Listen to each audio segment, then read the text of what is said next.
म्हणून देवासाठी या ठिकाणी विवाह बंधनात न वापरता विवाह संपन्न झाले असा शब्द वापरला. तेव्हा शुकाचार्य सांगतात देवाचा विवाह माता रुक्मिणी बरोबर झाला. काही जण शंका घेतात देवावर की देवानं माता रुक्मिणी यांना हरण करून पळून नेलं तर हा काय धर्म आहे का म्हणतात. की देवानं रुक्मिणीला पळून नेलं, पळून जाऊन लग्न केलं, हे योग्य आहे का? ही काही धर्माची स्थापना आहे का? तेव्हा या प्रश्नाचं असं उत्तर आहे की देवाने रुक्मिणी मातेला कधी पाहिलं सुद्धा नव्हतं, कधी त्यांची भेट सुद्धा झालेली नव्हती. माता रुक्मिणीचं देवावर प्रेम होतं आणि माता रुक्मिणीने स्वतः पत्र पाठवून देवाला बोलून घेतलं होतं. देव स्वतःच्या मर्जीनं गेले नव्हते, तर माता रुक्मिणी यांनी स्वतः देवाला बोलून घेतलं होतं पत्र पाठवून. आणि पूर्ण जी पळून जायची योजना होती सगळी माता रुक्मिणीची होती. त्यांनी स्वतः पत्रामध्ये सगळी योजना सांगितलेली होती की लग्नाच्या दिवशी गौरी पूजन करायला मी गौरी मंदिरामध्ये येईल ना, तिथे येऊन मला घेऊन जा. म्हणून एखाद्याच्या मर्जीने त्याला घेऊन जाणं याला अपहरण म्हणत नाही, तर एखाद्याच्या मर्जी विना, एखाद्या स्त्रीची मर्जी नाही तरी जबरदस्ती तिला घेऊन जाणे त्याला अपहरण म्हणतात. काही लोक असं समजतात जसं काय देवाने माता रुक्मिणीचं अपहरण केलं, किडनॅप केलं, तर तसा हा प्रकार नाही. स्वतः मातेची इच्छा होती. कारण रुक्मिणी म्हणजे साक्षात लक्ष्मी आहे आणि लक्ष्मीचा विवाह नारायणाशीच होतो. लक्ष्मी कुठल्याही अवतारामध्ये नारायणालाच वरते आणि लक्ष्मीचा विवाह शिशुपालाशी कधी होऊ शकत नाही. माता रुक्मिणीचा विवाह शिशुपालाशी ठरलेला होता, पण शिशुपाल म्हणजे साधारण जीव. साधारण जीव लक्ष्मीचा मालक कधीच बनू शकत नाही. आपण लक्ष्मीचे बालक आहोत, लेकरू आहोत. लक्ष्मी आपली माता आहे, त्यामुळे लक्ष्मीचा मालक बनण्याचा प्रयत्न केला तरी कोणीही लक्ष्मीचा मालक बनू शकत नाही. लक्ष्मीचा मालक केवळ म्हणजे भगवान नारायण आहेत. म्हणून माता रुक्मिणी यांनी स्वतःच्या मर्जीने भगवंताला पत्र पाठवून बोलावून घेतला आणि त्यांच्या मर्जीने देवासोबत जाऊन त्यांनी लग्न केलेलं आहे. शुकाचार्य सांगतात राजाला माता रुक्मिणीला भगवंतापासून पहिला पुत्र जन्माला आला, त्याचं नाव प्रद्युम्न. हा प्रद्युम्न कोण होता? तर शुकाचार्य सांगत आहेत प्रद्युम्न हा साक्षात कामदेवाचा अवतार होता. ज्यावेळी महादेवांनी कामदेवाला जाळलं होतं, जाळून भस्म केलं होतं, तारकासूर नावाचा असुर होता, राक्षस.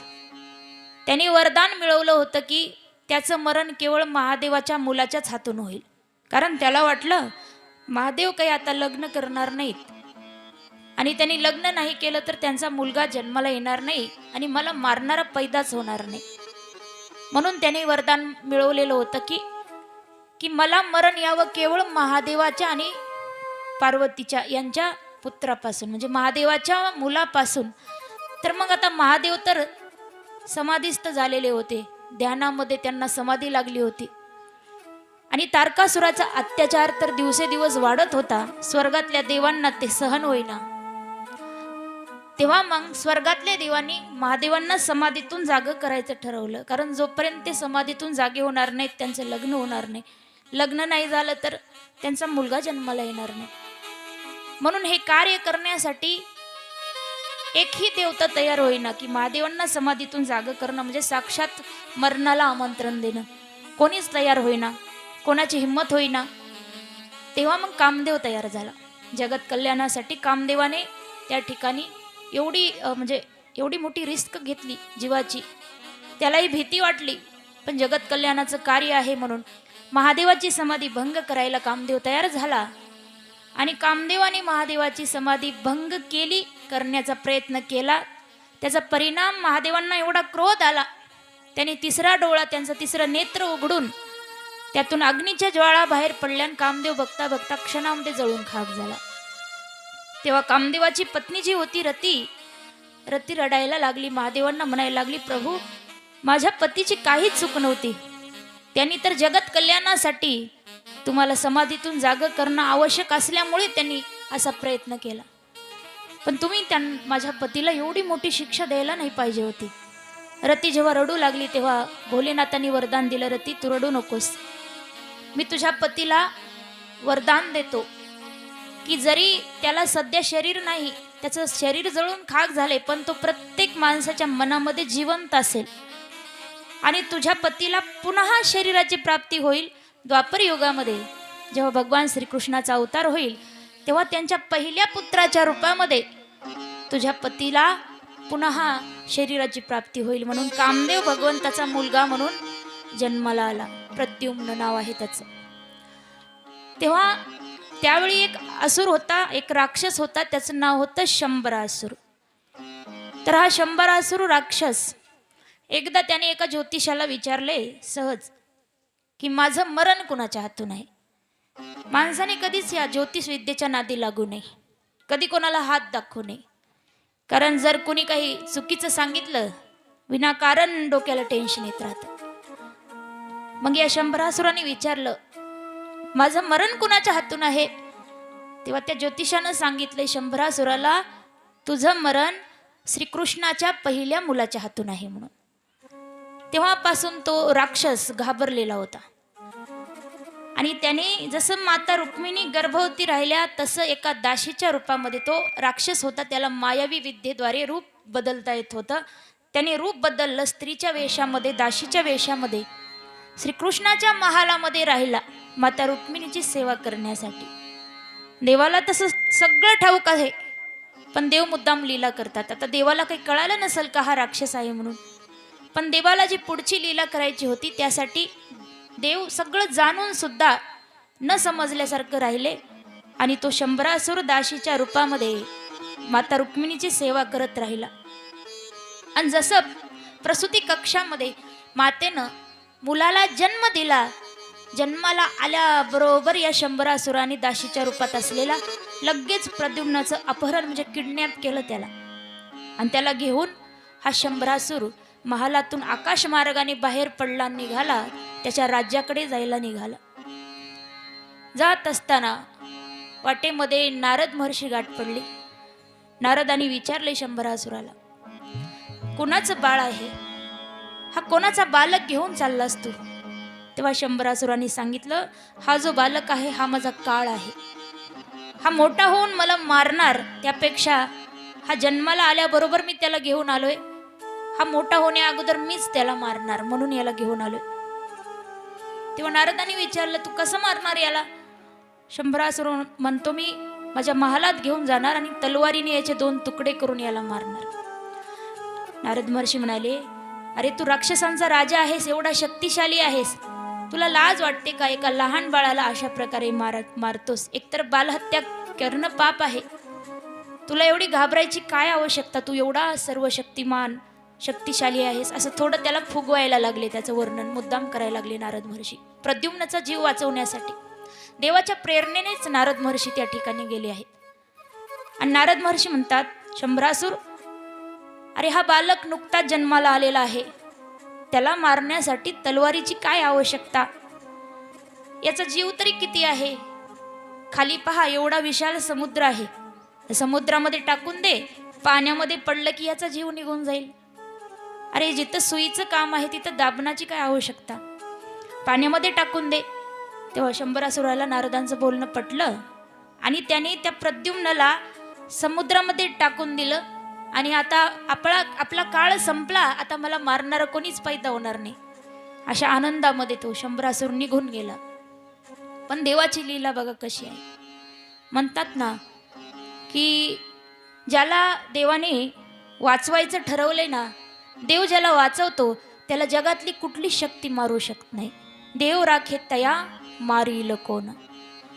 ज्याचं रक्षण परमात्मा करतो ना त्याला जगामध्ये कितीही संकट आले, कुणीही संपवायचा प्रयत्न केला तरी कोणीही त्याचं काहीच वाकडं करू शकत नाही, कोणी त्याचं नुकसान करू शकत नाही. कारण परमात्मा जर रक्षण करणारा असला तर त्या जीवाचं काही वाईट होऊ शकत नाही. बघा प्रद्युम्नाला समुद्रामध्ये टाकलंय तर देवाची लीला अशी आहे की त्या प्रद्युम्नाला एका माशाने गिळलं आणि माशाच्या पोटात सुद्धा तो जिवंत राहिलाय, त्याला काहीच झालं नाही. असं किती दिवस 3 महिने 3 महिने माशाच्या पोटामध्ये प्रद्युम्न बाळ अगदी सुरक्षित आहे, आईच्या गर्भात असल्यासारखं सुरक्षित जिवंत आहे. आणि 3 महिन्यानंतर मग एका कोळ्याच्या जाळ्यामध्ये तो मासा सापडलेला आहे. शुकाचार्य सांगतात, जसं त्या कोळ्याने एवढा विशाल असा मासा पाहिला, कोळी फार प्रसन्न झाला. विचार करतो, हा मासा बाजारात नेऊन विकण्यापेक्षा हा आपल्या राजाला भेट म्हणून द्यावा, राजा मला खूप मोठं बक्षीस देईल. आता हा कोळी कुठल्या राज्यातला होता? शंभरासुराच्याच राज्यातला होता. त्याचा राजा कोण होता? शंभरासुर. मग त्या कोळ्याने विचार केला, माझ्या राजालाच हा मासा भेट देतो. तो मासा घेऊन तो कोळी गेला शंभरासुराच्या महालामध्ये. शंभरासुराच्या दरबारामध्ये जाऊन तो मासा भेट दिला की, राजन, हा एवढा विशाल मासा मला पहिल्यांदा माझ्या जाळ्यामध्ये मला सापडलाय, म्हणून तो मी तुमच्यासाठी भेट म्हणून आणलाय. शंभरासुराने पाहिला एवढा विशाल मासा. शंभरासुरही प्रसन्न झाला आणि त्याला खूप धनदौलत भेट म्हणून दिली आणि तो कोळी निघून गेला. बघा देवाची कशी लीला असते. ज्या बाळाला शंभरासुराने जन्मताच अपहरण केले, त्याला मारण्याच्या हेतूने त्याला समुद्रात टाकले, पण ते बाळ स्वतः चालतच त्या ठिकाणी आले, त्याच्याच महालामध्ये शंभरासुराच्या. पण शंभरासुराला अजून खबर नाही. मग त्या शंभरासुराच्या महालामध्ये अनेक दास दासी नौकर चाकर आहेत. एक राक्षस असून सुद्धा त्याच्या महालामध्ये कशी शिस्त आहे बघा, जी आपण माणसं असून आपल्या घरामध्ये अशी शिस्त नसते. त्या शंभरासुराच्या महालामध्ये 2 प्रकारचा स्वयंपाक व्हायचा, एक शाकाहारी एक मांसाहारी. आणि शाकाहारी भोजन बनण्यासाठी अलग स्वयंपाकघर होतं, मांसाहारी भोजन बनवण्यासाठी अलग स्वयंपाकघर होतं, अलग भांडे होते. मांसाहारी स्वयंपाक बनवायला अलग नौकर चाकर होते आणि शाकाहारी भोजन बनवायला अलग नौकर होते. बघा अशी म्हणजे शिस्त एका राक्षसाच्या घरामध्ये होती. आणि आता माणसं असे बिघडले की माणसाच्या घरामध्ये सर्वच चालतं, ते एकाच गॅसवर, एकाच तव्यावर, एकाच भांड्यामध्ये दोन्हीही शिजवलं जातं, दोन्हीही प्रकारचं त्या ठिकाणी. खूप म्हणजे संपूर्ण धर्मभ्रष्ट होऊन गेलाय आजकाल. जो राक्षस असून देखील त्याच्या महालामध्ये असं पाहायला मिळतंय. पण आपण तर माणूस आहोत, पण माणसं असून राक्षसासारखं वागायला लागले. ही फार विचित्र विटंबना हल्ली कलियुगामध्ये वाढत चाललेली आहे. मग शंभरासुराने एका नौकराला बोलवून घेतलं आणि तो मासा स्वयंपाकघरात घेऊन जायचा आदेश दिला. जेव्हा नौकरांनी तो मासा नेला स्वयंपाकघरामध्ये, तो चिरला, तेव्हा त्याच्या पोटामध्ये जिवंत बाळ सापडलं. शुकाचार्य सांगतात, राजा शंभरासुराच्या महालामध्ये एक दासी राहत होती, तिचं नाव होतं मायावती. ही मायावती साक्षात कामदेवाची पत्नी रती होती. तिला माहित होतं की माझा पती याच ठिकाणी येणार आहे, म्हणून ती आधीच दासीच्या रूपात तिथं जाऊन राहिलेली होती. तो बालक जेव्हा माशाच्या पोटात सापडला, त्या नौकराने मायावतीला सोपवला की तुला काही संतती नाही ना, तर हे बाळ धर तुला आणि याचं पालन पोषण कर. तेव्हा आता बायकोच नवऱ्याचं पालन पोषण करते. बघा ना, भागवतात किती उलट प्रकार सांगितलेला आहे. या ठिकाणी बायकोनच आपल्या नवऱ्याचं आईसारखं पालन पोषण करायला सुरुवात केली. कारण पत्नी ही नवऱ्याच्या प्रत्येक नात्याप्रमाणे जबाबदारी पार पाडत असते, आईप्रमाणे काळजी सुद्धा घेत असते. आणि या ठिकाणी तर खरोखर पती बाल रूपामध्ये आहे आणि स्वतः त्याची पत्नीच त्याला लहान बाळ समजून, तिचं स्वतःचं लेकरू आहे असं समजून पतीचं पालन पोषण करायला लागली. आणि तो प्रद्युम्न हळूहळू मोठा व्हायला लागला. जोपर्यंत लहान होता ना, तोपर्यंत ती मायावती लेकराप्रमाणे प्रेम करू लागली. पण जसा तो प्रद्युम्न जवान झाला ना, मग तिचं प्रेम बदललं. आता तिच्या प्रेमामध्ये आता वासना आली. आता ती पती म्हणून बघायला लागली त्याच्याकडे. तेव्हा त्या प्रद्युम्नाला जाणवलं की आपल्या आईचे हावभाव बदलले. आता जी पूर्वी आईसारखं जीव लावायची, आता ती एखाद्या प्रेयशीसारखं माझ्याकडे पाहते. त्याला थोडं विचित्र वाटलं. एके दिवशी विचारलं की तू माझं पालन पोषण केलंस आईप्रमाणे, जे लहानपणी तुम्हाला आईचं प्रेम दिलं ते आता तुझ्या प्रेमामध्ये मला बदल जाणवायला लागला. तुझे हावभाव बदलले, माझ्याकडे बघण्याचा दृष्टिकोन बदलला. आता मला आईसारखं भासत नाही, आईचं प्रेम भासत नाही, एखाद्या बायकोसारखं तू माझ्याकडे पाहतेस. काय संबंध आहे आपला? तेव्हा त्या रतीने, मायावतीने संपूर्ण पूर्वजन्म त्याला आठवण करून दिला आणि त्याला संपूर्ण पूर्वजन्म आठवला की पूर्वी मी कामदेव होतो, महादेवांनी मला जाळून भस्म केलं होतं. सगळं तेव्हा मग कामदेवाला आठवलेलं आहे, प्रद्युम्नला. आणि त्याने मायावतीचा, रतीचा पुन्हा पत्नी म्हणून स्वीकार केला. आणि शुकाचार्य सांगतात, जसं नशिबात लिहिलंय ना, नियती जसं ठरवते तसं आपल्या जीवनामध्ये घडत असतं. शंभरासुराचं मरण प्रद्युम्नच्या हाताने होतं. त्याने कितीही टाळण्याचा प्रयत्न केला तरी शेवटी प्रद्युम्न मोठा झाल्यानंतर प्रद्युम्नने शंभरासुराला युद्धाचं आमंत्रण दिले. दोघांचं युद्ध झालं आणि प्रद्युम्नने त्याचा वध केलेला आहे. कारण मरण कितीही टाळण्याचा प्रयत्न केला तरी प्रत्येक माणसाला मरावंच लागतं. आणि मरण जेव्हा लिहिलंय, जिथं लिहिलंय तिथं बरोबर नियती घेऊन जाते म्हणजे जाते. माणसाच्या जे कर्मामध्ये लिहिलंय, जे भाग्यामध्ये लिहिलंय ते कधीही चुकत नाही. म्हणून मरण तर कधी चुकणार नाही. मरण टाळण्यापेक्षा मरण सुधारण्याचा प्रयत्न करावा. या आपल्या पुराणामध्ये 2 जण आहेत ज्यांना आधीच मरण कळालं होतं, 2 जणांना. बाकी तर प्रत्येकाला मरण येणार आहे, अचानकच मरण